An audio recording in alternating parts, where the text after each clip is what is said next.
And we're back. Welcome to another episode of Oil and Flowers. My name is DJ Buddha Blaze, and we're here once again with my co-host and friend, Damian Abraham. What up, Buddha? How you doing, buddy? Pretty good, pretty good. I'm hoping this audio is going to work out. So we're back. It's been quite a time here in the world at large. Yes. You know, a lot of things going on. I had a chance to head out to Vancouver, so shout out to everybody I got to see out there. Got in some great interviews, but we'll talk about that a little bit later. Mm-hmm. As I spark this spliff of Grape Crush. Grape Crush. Yeah. So what is it's obviously a grape, but what's the crush element of the Grape Crush, do you think? No idea. I was gifted this in Vancouver. You know, shout out to the Art of Fact on Instagram. You can catch him out there, the homie, Bryson. Also, I'm looking to, I got this gifted to me. I also got some other strawberry deliciousness gifted to me from a local glass blower. And I'm really hoping coming up on some of the episodes to start getting into, hopefully talking to some artists as well.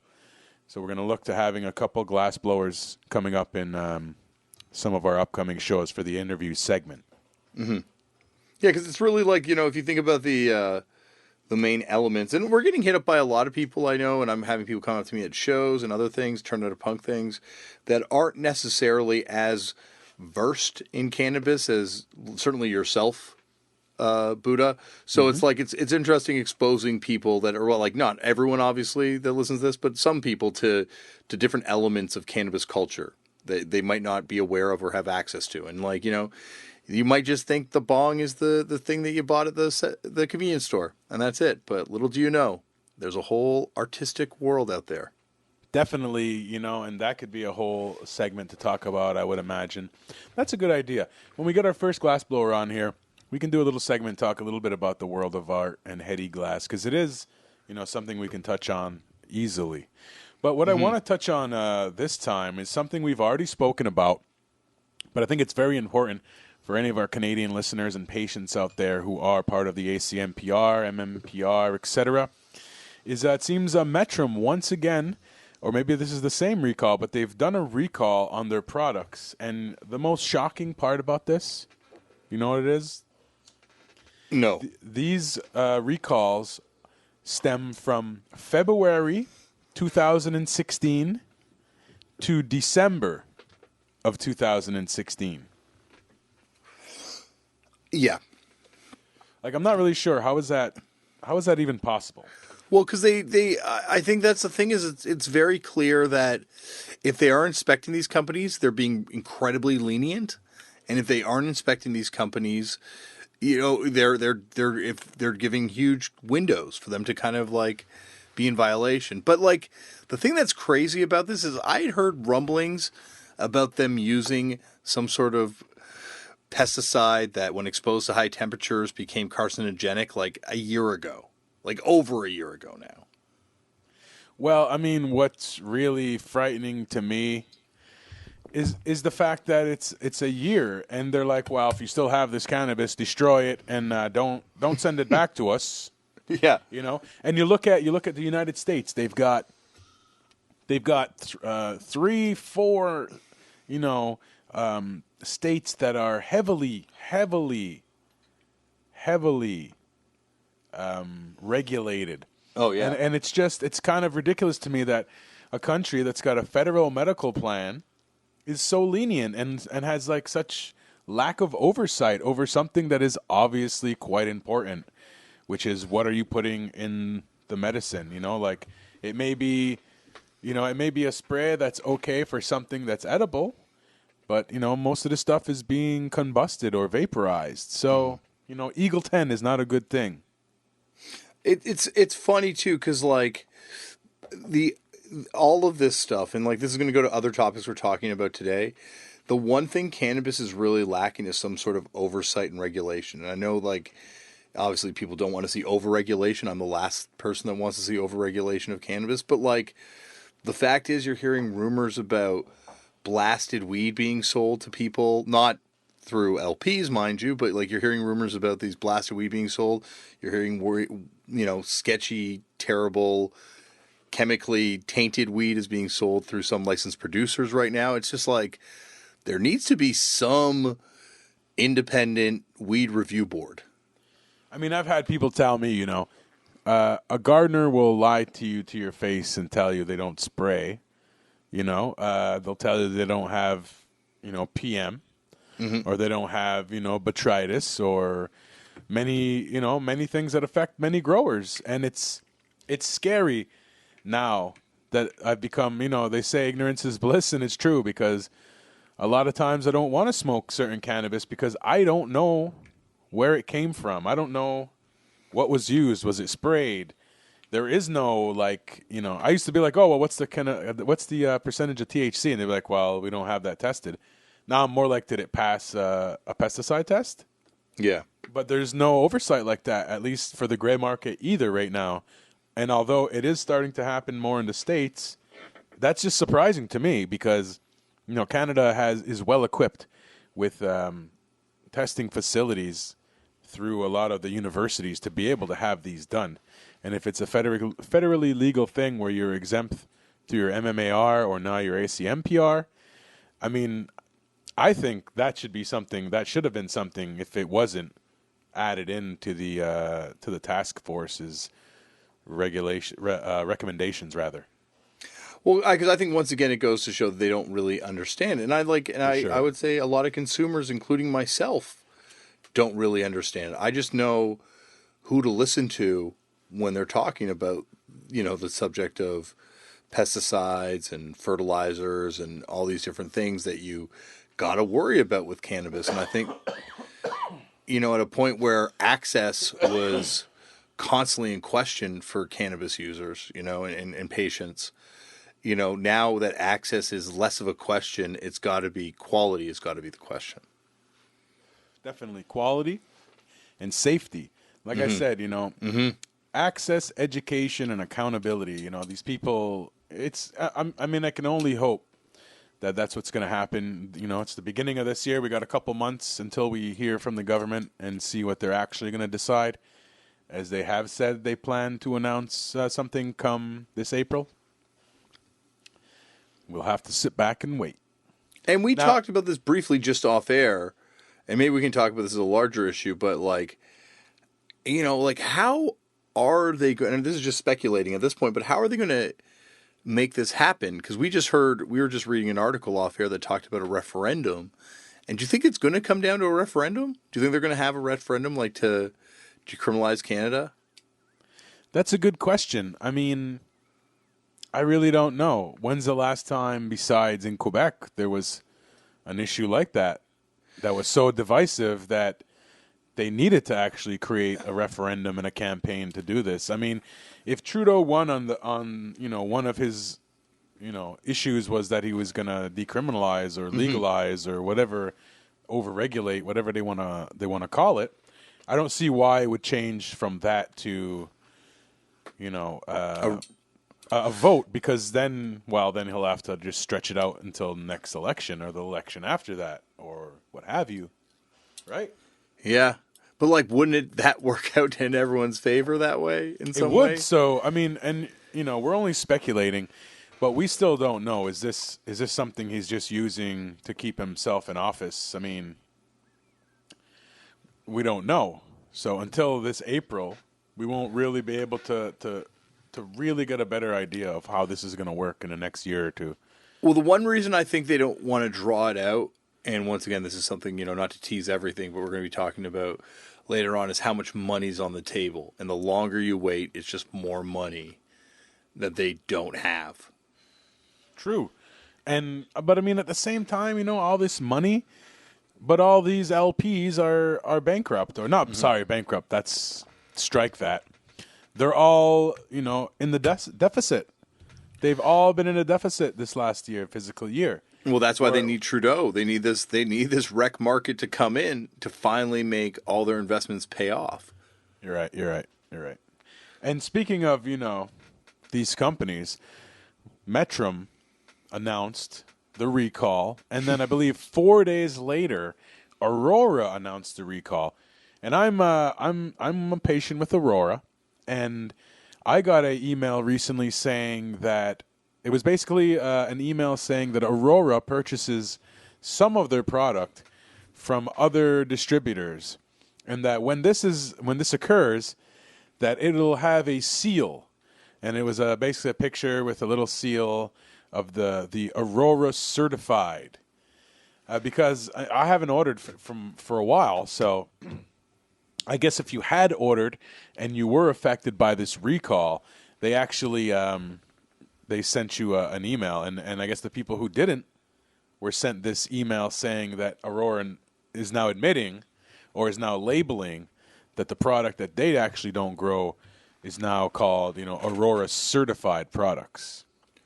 So a lot of things coming to light in the last little while, it seems, with the LPs, and I'm waiting for more. Well, it's once again like, and not to beat up just on LPs, because there's obviously issues on every side of this debate and things like that. But at the same time, like, imagine, like, substitute any other drug for cannabis in this situation. Like, imagine, like, one pharmaceutical manufacturer, like, had a shortage of one of their drugs and just subbed in another company's pill. There would be like there would be like an investigation. Like, it would be like a huge issue in the media and in government, but, like, in cannabis, or like the fact that you hear about these ridiculously high percentages that some of these, plants have that they're offering, some of these flowers have that they're offering, and then you hear about people that are actually getting them tested and they're coming back way lower.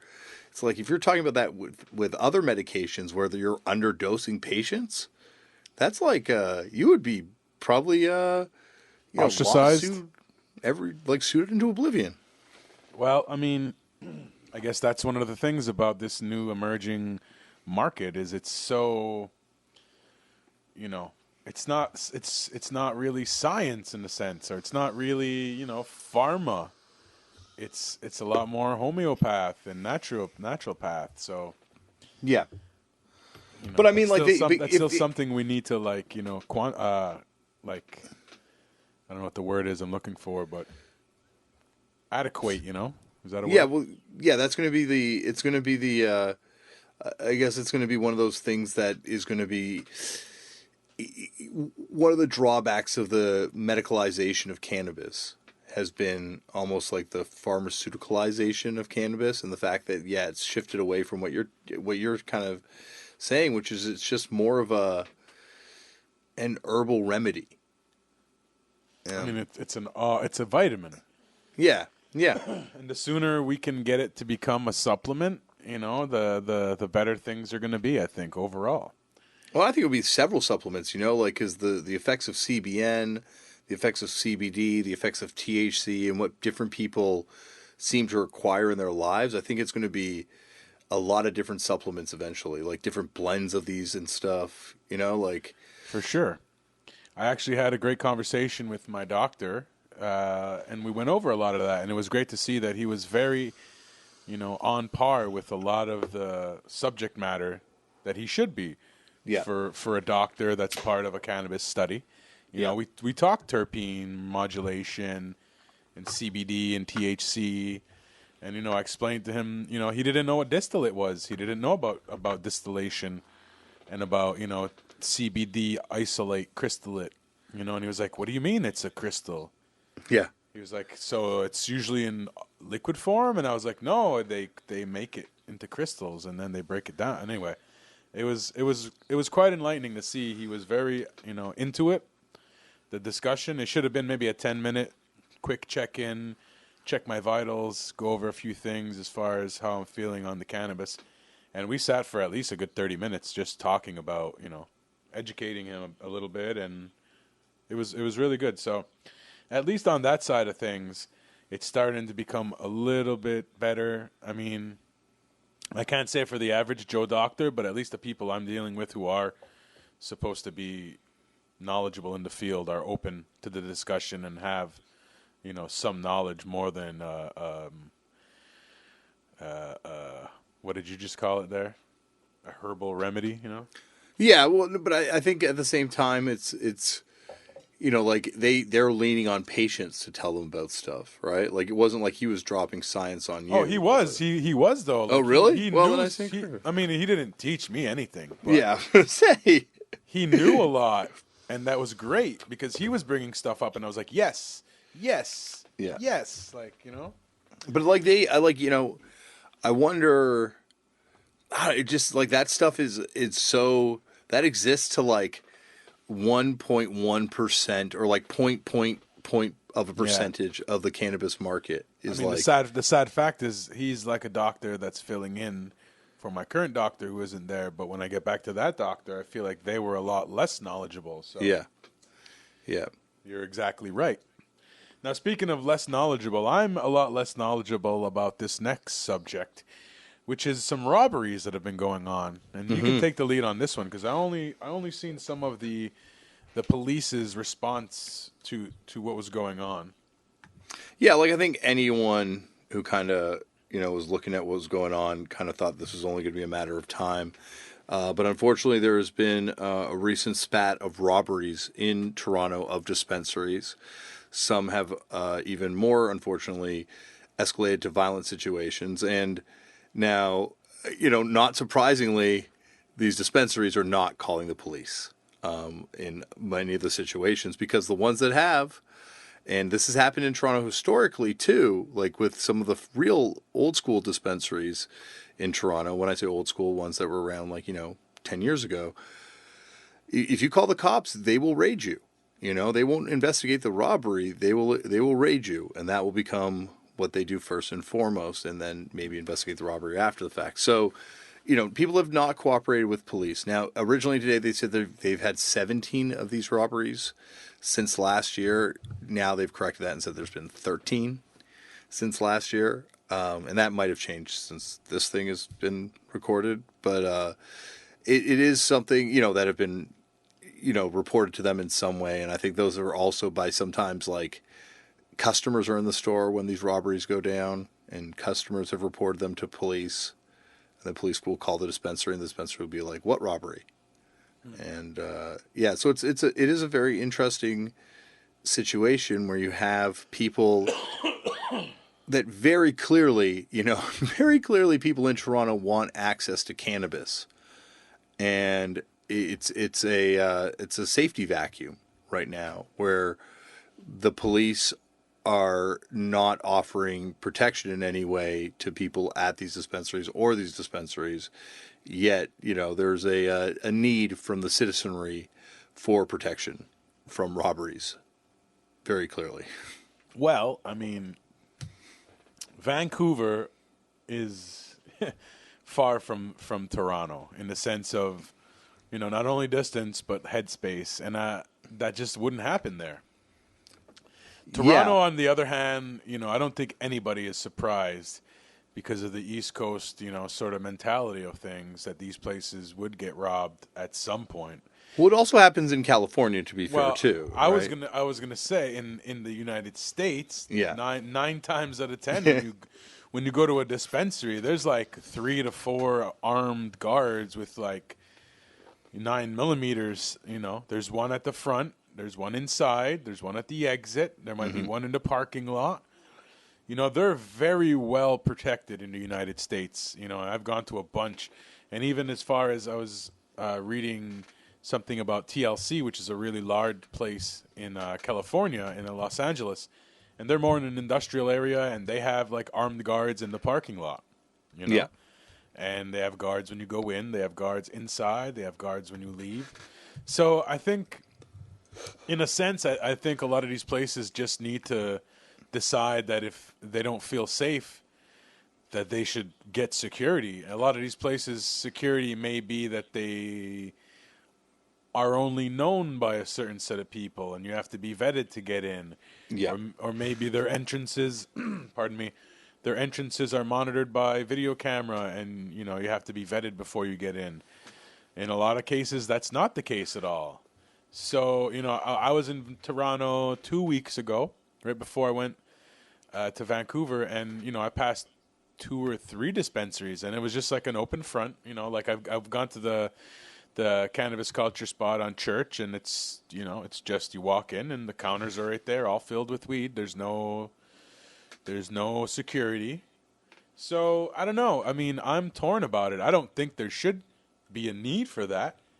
But if places are getting robbed, then maybe it's time for the community to self-regulate and start getting, some, maybe not necessarily armed guards like guns, but maybe like, a little blackjack or like a taser or like at least some menacing guys who can I'm sure arm bar an individual, like yeah. a lot of places have staff that are actually patients themselves. So it's not like you have people who are necessarily working that are going to, risk their lives for their boss.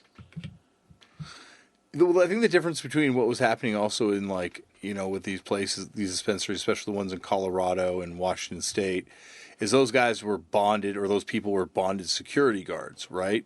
But you wouldn't necessarily be able to hire a bonded security guard for a dispensary. So what you'd have would be, just like friends or patients or. I mean, couldn't you hire a security company like say no, I don't think a so. club does? Well, I don't think they would want to do it because they would have to be, they're bonded, right? They have to be free of criminal records. So I don't think they'd want to be associated with something that could still potentially get them arrested and lose their licenses. See, because you have to be licensed as a security guard. See, in the United States, I guess it's a state thing then. Yeah. I think you'd probably be bonded by the state, and I imagine in America there's probably, different rules too, but that's what I would think it is. I don't know for sure, but that's, my speculation. Well, I mean, I just hope they can figure something out because, it's not, I don't think it's the answer to have, armed people, but sometimes you need that sort of show of force just to get people to not even think about it. Well, you need something now, right? It's very clear that this is, and now the way the police are reporting it and basically saying hey, look, they're not calling us. There's nothing we can do, and giving it all this attention. I think it's only going to get worse. I see what you're saying. Or like I said, people might just take matters into their own hands. Well, I'm sure. And that also, I think, unfortunately, that could also make things get worse too, right? I think it's really this is one of those situations where I just wish the city of Toronto would do what Vancouver did and at least attempt to regulate, because I think that would bring a lot more dispensaries, at least in line. I mean, there's no shortage of customers, and there's no shortage of money, and that's our last topic here. We're going to talk about is the amount of cash that the country Canada is spending on cannabis. Why don't you take the lead on that one? Yeah, last year, Vice recently has reported that last year there was $72 billion spent on cannabis in the United States and Canada. Wow. Yeah. And how are they getting? Article. I'm curious to know if that's from rec and medical. No, that is 100% everything. They said, according to this article, this is written by my friend Allison, who's an awesome writer, writes about a lot of cool stuff. And she has written here, where's the part that I was reading about this already?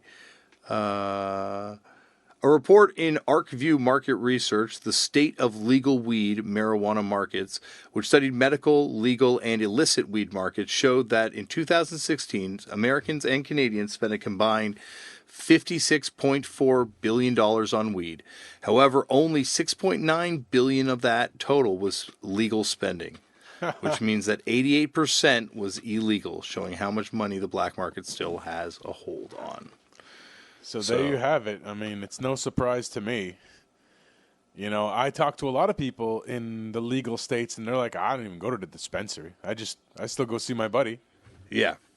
Oh, yeah. Well, that's even like that, I imagine's gotten even easier because your buddy now can grow legal plants. Your buddy's it's probably gotten even better. You know, the black market keeps getting the legal thing would only help the black market. I mean, I also have a friend in Toronto who has no hookups and is just recently, I guess, joined one of these dispensaries or like a compassion club. So I see both. I see both sides of it, but yeah, definitely, that's no surprise to me with the money. Well, I think if you're like, I think the thing about the dispensaries and the thing about that I love the appeal of is the convenience. You know, like knowing that no matter what time of day it is, like especially because I know a spot now that's open super late at night. So no matter what time of day it is, I can go and I can buy cannabis or shatter. Like I can wait till like the kids are asleep and Lauren's gone to bed, and I'm just like, man, I'm out of weed. I got to go to this thing. Whereas before, you're always relying on someone, you know, and someone else's schedule. Definitely. Or you're waiting on the mail. Or you're waiting on the mail. Yeah. And right now, you know, God, we should talk about this too, I guess, briefly. There's, been reports that some packages have been seized. Yeah, I heard about that. I heard a friend of a friend apparently had a package, and they called them up saying they received a package that they think may be illegal, and they were sending it to the RCMP, which is surprising to me because as far as I knew, Canada Post had said that they are not looking. Yes, they had said that, which means that they are probably getting hip to the idea that there's this massive mail order system. Or something has been implemented that now has taken effect as of January 1st, 2017, that really isn't a publicly noticed thing. I heard about packages being seized, though, before the holidays. Really? Okay, well. Yeah. I heard about a large shipment of packages from a certain place being seized. Well, that's sad. Yeah. What's not sad is I went to Vancouver recently, and I had a chance to hit up Expert Joints, which is a YouTube show. Actually, it's on a few different networks. Cannabis Life Network, I believe it's called. I would just say like a massive cannabis media entity. As well as Pot TV on YouTube, and I believe it's also broadcast on Facebook. On the live, right? Yeah, on the cannabis culture page. So I got to go on there with Craig Expert Joints and, talk about the show, let people know about it. And, yeah, so if you want to go check that out. Sadly, there was a bunch of issues, and when I watched it, the audio doesn't sync. I'm not giving you the best reasons to watch this, but if you just want to, learn a little bit more about how the show started or about how I got into cannabis, you can actually check that out. Just go to YouTube. And it's on Pot TV, and the show is Expert Joints. Blazing Buddha was the name of the episode. So shout out to Craig. I actually did an interview with him. We'll have him on the show very soon. And also, you can check out the Instagram. It is Oil and Flowers Podcast. You can email us at oilandflowerspodcast@gmail.com as well. And yeah, check out the feed, and you can follow Damien at Left for Damien. You can follow me at Brother Falling Tree. And stay tuned as we get into our next interview rather. Now, Damien, this next guy is a real stand-up guy. Probably one of my favorites out there in the West Coast whenever I head out. Darren D420K. What can be said about this man? Sift master,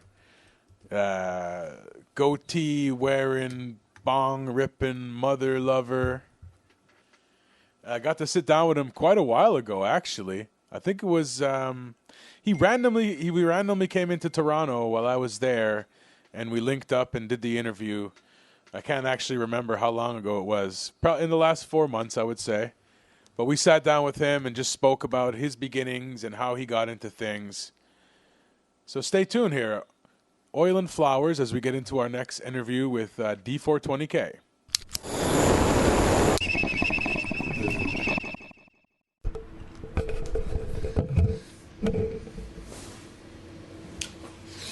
Here we are back with Oil and Flowers. in beautiful Vancouver, still out here making the rounds.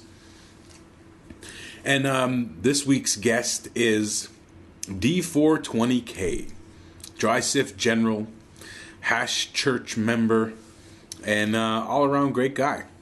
How you doing, my friend? Real good, Buddha. How you doing, brother? I'm good. Back in town. Great to see you. Didn't think I'd see you. Yeah. So this is sort of an impromptu interview. Bonus Exactly. to see each other for sure. So, as you know, the podcast is Oil and Flowers, and I like to start the conversation off just asking, how did the leaf first come to you? What was your first experience with cannabis, and how did that go down? Well, my very first experience with cannabis, I think I was about 11 years old. I lived in these townhouses that... Where'd you grow up? Duncan. Well, I was in this. I'm born and raised in Prince George, but at this time, in my younger years, I was all over Vancouver Island and Trail, BC, and then back to Prince George when I was about 12 years old. Okay, so you're in Duncan. Duncan, I'm in townhouses, and this chick that I liked, her older brother, had a bag of dope. Look at that, eh? So I'm coming to say hi. Yeah. We got a seagull just landed on the railing like 10 feet away from us, just eyeballing us. Yelling us. Oh, it's coming down. Yeah. Come have a look, buddy. Come on, buddy. But anyways, he can have a look at us. Jeez, that's funny. So you're 11. You're at these townhouses. The townhouses. The guy's like, "Hey, kid, you wanna smoke this?" And I didn't want to say no and not be cool or whatever, right? And I just did it. And the guy smoked probably at least 5-6 joints with me, and I didn't get high the very first time. Really? Yeah. You think it was just because it was your first time? Because I hear that a lot. Yeah, I think it was just because it was my very first time. Maybe you just didn't understand or Didn't understand the feeling, or Yeah. maybe my endocannabinoid system hadn't actually been activated. Exactly. Right? And it was... that was that experience. And then there's this guy I knew down the street whose mom sold eighths and quarters of weed and grams and that sort of stuff. And like, you know, I smoked one of those joints, and holy shit. The one day it just like, I could barely walk home. I was just like dragging my feet home. I chewed a piece of bubble gum that turned into like how I had such dry mouth. It turned into a piece of like chewed up paper, and I had to spit it out. Like it was just done. But I never knew there was bud. I never knew there was buds. I just thought it was always leaf. So me and my buddies would have a big bag of homegrown leaf and thought we were kings. We'd be fucking rolling up joints, big chongers, smoking. We didn't know the difference until we went to this pizza joint, this Happy Pizza joint with a happy face on Central. And this was 1981, 82. Wow. And we went in there to buy a gram, we put our money together because it used to be our arcade money and our candy money. And we pooled our money together, me and my buddy Jonas and my buddy Stephen Ross. And we pooled $10 together and got a gram of weed. And when you come out of the store and everything, and it was bud, I thought we got ripped off because we had bags of weed, right? Yeah. And fuck, we got baked. And then it was acid. Holy fuck, lots of acid those days too. But that was my first experiences with weed and how I got high. So how did that transition to your sort of love, your sort of infatuation with dry sift and with extraction, hash extraction, to the point where, you know, you're very well known for popularizing static technique and just, you know, doing dry sift and bubble, etc. The static technique I got from Mies McCalman off YouTube. I can give him a shout out for that, and I just went with it and showed more and did more with it. Right, that's what I did. But I got turned on to it when I come down to Vancouver about 4 or 5 years ago, and I was at Bubbleman's place and I met Johnny B, and he had some dry sift, and I didn't know what dry sift was. I was just a bubble hash guy or isopropanol honey oil. And that's all I did. We'd freeze the product, freeze the solution, the solvent, rinse it, have nice honey oil, or we'd make bubble hash and make really nice hash, but not the unbelievable shit that we make now. With It wasn't full melt. It wasn't full melt. Like it sizzled. Speaking of full melt, we're enjoying some full melt right now from the West Coast Concentrate guys from Green Knight Medicinal. Definitely go check that out. GreenKnightMedicinal.com. Yeah, they fucking got some good fire. This is some good hash. So they didn't have any of that back then. What was the difference? They didn't have the 7-bag system or whatever? Well, I think they did have the system back then, but I didn't know how to actually properly make it. Okay. I was running it too long, that sort of thing. Instead of doing a nice quick 2 to 3 minute run, the very first wash, to get that dust and that first wash off it. But it's still good product. You rosin that, it's absolute fire. But it just gets all the squiggly dust hairs off because your weeds in a room, plants in a room, sitting for so long, collecting dust too with the fans and everything. So with I got lost there for a second there. What was the question, bro? You met Johnny B. Met Johnny B, and I think I got lost there totally, but I met Johnny B, and he had the dry sift. Yeah. And we smoked a bowl of it, and when I smoked it, it just it was a powder that turned into a puddle right in the screen, and it looked like it almost melted right through the screen. Like it was fucking, the flavor, I loved finger hash. And before I smoked that dry sift, the Keef, the Bud Buster, coffee grinder Bud Buster hash in there, man, I'd have bought that shit. I did buy that shit off of buddies all day because I loved it that much. And that shit was 90%, 95% contaminant too, right? There's a lot of fucking bunk in there. And it was my favorite. So then when I got to smoke that dry sift, that melted right into a puddle like that. And the flavor, and then the fucking punch right from the center of the brain right through my whole body was like, what the fuck is that? Like I was excited about it. I think you can hear it in my voice just talking about it, right? And then I went for about 2 months. I was trying to get that full melt dry sift, and I'd phone Bubble Man, and I'd phone Johnny, and they'd be like, no, it's not there yet. I'd send the videos, I'd send the pictures. It's not. And Mark was the harshest. He'd be like, nope, it sizzles, but it ain't full melt yet, right? Like he was just fucking solid on it. No, but that, he taught me, right?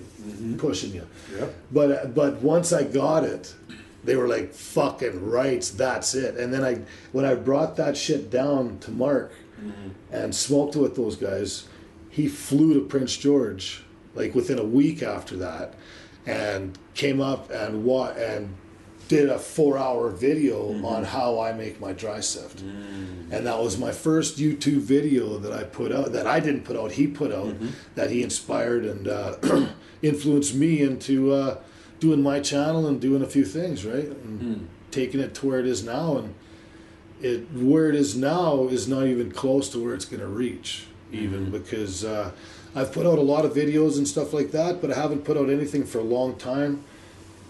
But I've got a ton of footage that I just actually put on my memory stick to give to a Hollywood guy that does editing and stuff down here that's going to just blow these episodes up. And I got about 1,700 videos and clips that he's going to put together for me and make a whole bunch of episodes. So I can do it once a week and put it on the channel, release once a week, and at that same time create and do more and have a nice data bank to release and not feel so fuck, we got to get this video done today, we got to get this once a week you got to do this. That's why I'm out here. Yeah, exactly. You collect the data, the footage and everything, and it's a proper way of doing it, stress free. So how long would you say your journey was from getting into the dry sifting and the bubble hash to getting to the point where now you feel, well, I know your shit is fire, Yeah. Well, the reason I don't like to toot my horn on the shit because I think arrogance is pretty ugly, But I fucking love my shit, man. I know what I got, and I know what we do, and it's. But how long did it take you to get from that starting point to where you here are now? Yeah. Well, it took me 2 months to perfect it on that method, but then it took about another 2 years, and 2 years of fucking twisted my brain and everything, because there's a method that Skunkman Sam has, and that shared with Bubble Man. And Bubble Man gave his word that he wouldn't share it, because just this is the way it is. You know, I understand it. He's been fucked around with. Skunkman Sam's been screwed around with some things, I'm sure, with sharing information and having it fucking profited by and that sort of thing, and been left out. All the power to them. But I twisted my brain for so long trying to figure out this method. But then Mies McCalman had that static with the parchment paper and his case, and I literally went fucking nuts with it, man. Like, I tried every single type of material, from solid steel, poly, fucking amyl, Proline, all these different long words, and plastics and everything wrapped in parchment paper and everything, to see what stuck the best and created the most energy or static electricity and all that. And then that parchment paper on a paperback novel, or a plastic CD case, or a plastic PlayStation case, Xbox case, works the best wrapped in parchment paper. And then there's a few tricks that as you go along, it's not just doing that one method, it's doing a few things with that piece of parchment paper at the same time while you're doing your extraction, to get your best results out of it and quickest results. And it's just I'd say it took about 2 solid years, 3 years, and then this last year it's you know, a glassblower explained it to me today, that you know your trade, when you see the colors, you know what a certain color does. You can start working with it, it's going to start hardening and that sort of thing. Well, doing what I'm doing with the dry sift and the bubble hash now, and the rosin, it's all been trial and errors, low to high temps, in the rosining, the temperatures of the water, the amount of ice in the machines, the water to ice to weed, the amount of dry sifting. You just know the whole thing, that once you even hear a certain sound of that dry sifting part, you know where you're at. And then you get the microscope out. Did you get a microscope? No? I'll get you one, I'll send it to you, brother. They closed at 5. I didn't get up there to fetch these. We'll get it. Unless they open early tomorrow, I'll go. Oh, what time? What time's tomorrow? Friday? I think they open at 9? 8 or 9? I think I might be able to go. Okay, cool. So, the podcast is called Oil and Flowers. Yep. So let me ask you, what do you prefer, oil or flowers? Or do you prefer Hash. both? So oil. Is that the oil? I mean, I think, to me, when I think of hash is the resin of the plant extracted, which is the oil, right? So for all intents and purposes right now, if you want to get deep into it, we can, but let's say, do you enjoy smoking flowers or smoking concentrates, aka oil? Fuck, buddy. If If there is a smorgasbord of fucking fire buds, fire hash, fire fucking BHO, fire shatter, fire pH, fire, I want to smoke all of it. There's nothing I'll leave out. As long as it's quality, clean product, done right, fuck. The flavors, all that, like, man, the terps. Man, when the terps come out, wow. I just... you love it all. I love it all. Every single thing about the marijuana plant, I am for 100%. Well, thanks for taking some time out and talking to me, man. Fucking absolutely, man. My pleasure. There we go. Well, peace out. Peace out, brother.